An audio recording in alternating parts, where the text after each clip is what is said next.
केजचे तहसीलदार राकेश गिड्डे यांचा अपघात झाला। ही बातमी पूर्ण महाराष्ट्रामध्ये पाहता पाहता पसरली। मात्र हा अपघात नेमका कसा झाला, मी त्याच ठिकाणी आहे। ही गाडी जी आहे ते इथून ह्या रस्त्याच्या कडेने ही गाडी क्रॉस झाली। काही अंतरावर जर पाहिलं गेलं तर एक बाबळीचं झाड आहे, पूर्णतः बाबळीचं झाड ही तुटून बाजूला पडलंय आणि माझ्यासोबत याच ठिकाणचे नागरिक आहेत। या अगोदर कधी असा अपघात वगैरे झाला होता काही? झालेला आहे। शासनाने ह्याच्यावर साईडला प्लस हे ब्रेकर काहीतरी टाकायला पाहिजे आणि त्यात जेणेकरून पुढं चालून अपघात असे होणार नाहीत। आणि शक्यतो कॉर्नरला स्पीड ब्रेकर बी टाकलेले थोडे चांगले राहतील कॉर्नरला। आतापर्यंत तुमच्या बघण्यामध्ये किती अपघात झाले असं काही माहिती? झालेले आहेत पण थोडं बघितलं नाही, पहिलाच बघितलेला आज। हा पूर्ण परिसर म्हणजे कोणत्या शिवारामध्ये वगैरे येतो? रेणापूर शिवारामध्ये येते, नेहरूनगरच्या ह्याच्यामध्ये ते रेणापूर तालुक्यात। आता तुमच्या कळण्यामध्ये इथं किती अपघात झाले असं काही माहिती? सिंगल रस्ता असताना खूप अपघात व्हायचे।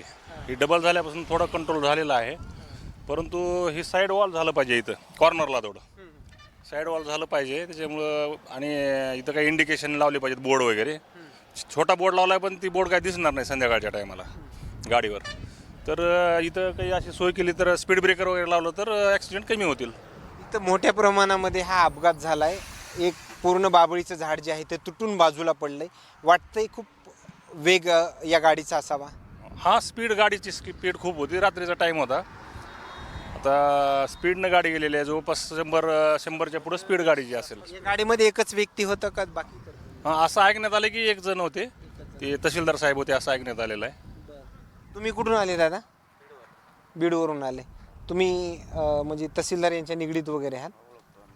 बरं, तुम्हाला काय वाटतं ही सिच्युएशन बघून इथं प्रशासनानं काय हालचाली करायला पाहिजे? टर्न जास्त आहे ना, टर्नमध्ये खाली गाडलेली आहे गाडी। ही टर्नमध्ये खाली गेलेली गाडी, साहेबांना कव्हरच नाही झाली गाडी ही। हां, बरोबर। हो, खरं तर आज ते आपल्यामध्ये नाहीत, त्यांचा स्वभाव वगैरे काय आज आठवणींना उजाळा द्याल? त्यांच्याशी योग आला होता। आम्ही टोरंट पॉवर कंपनीमध्ये, विंडमार्ट्स कंपनीमध्ये काम करतो आहे आम्ही। मी रिटायर PSI सानप बीडचा। आम्हाला त्यांचा एकदा रस्त्याच्या संदर्भात योग आला होता। त्यांनी अत्यंत महत्त्वपूर्ण निर्णय दिला होता आमचा। अत्यंत चांगले मदत करणारे आणि अत्यंत संयमी, मनमिळावू, फार चांगल्या स्वभावाचे होते सगळ्या साहेब। शेतकऱ्यांना वगैरे समजून सांगितलं आणि आम्हाला कंपनी आणि शेतकऱ्यांमध्ये समजावून त्यांना चांगला समन्वय साधला दोघांचा आणि दोघांमध्ये चांगले हे घडून आणले। खूप चांगला माणूस होता। कोणकोणते कामं आत्ता मध्यंतरीच्या कार्यकाळामध्ये झालं असं देखील ऐकण्यामध्ये येत आहे की केज त्या परिसरा निगडीत म्हणजे त्यांच्या कार्यालया निगडीत जेवढे गावं होते ते पूर्ण त्या गावाला जाऊन भेटी वगैरे द्यायचे, होळ वगैरे भेटी द्यायचे। आमच्याकडे पण 3 वेळा आले होते, आमच्या साईटवरती 3 वेळा आले होते नांदूर घाटला। तिथं कोणकोणते कामं झाली नांदूर घाटमध्ये? बरेच काम होते तिथे जमिनीबद्दलचे। स्टेशनच्या बाजूने एक रस्त्याचा प्रश्न होता शेतकऱ्यांचा आणि कंपनीचा, तो अत्यंत चांगल्या प्रकारे त्यांनी सॉल्व्ह केला होता आमचा प्रश्न। तुम्हाला ही कधी बातमी समजली अपघात? सकाळी आम्ही लातूरला जात होतो, मी इथं लोक पाहिले जमलेले, परंतु लातूरमध्ये गेल्यानंतर मला माहिती कळाली, बातमी पाहिली मी चॅनलला, ह्याला आपल्या।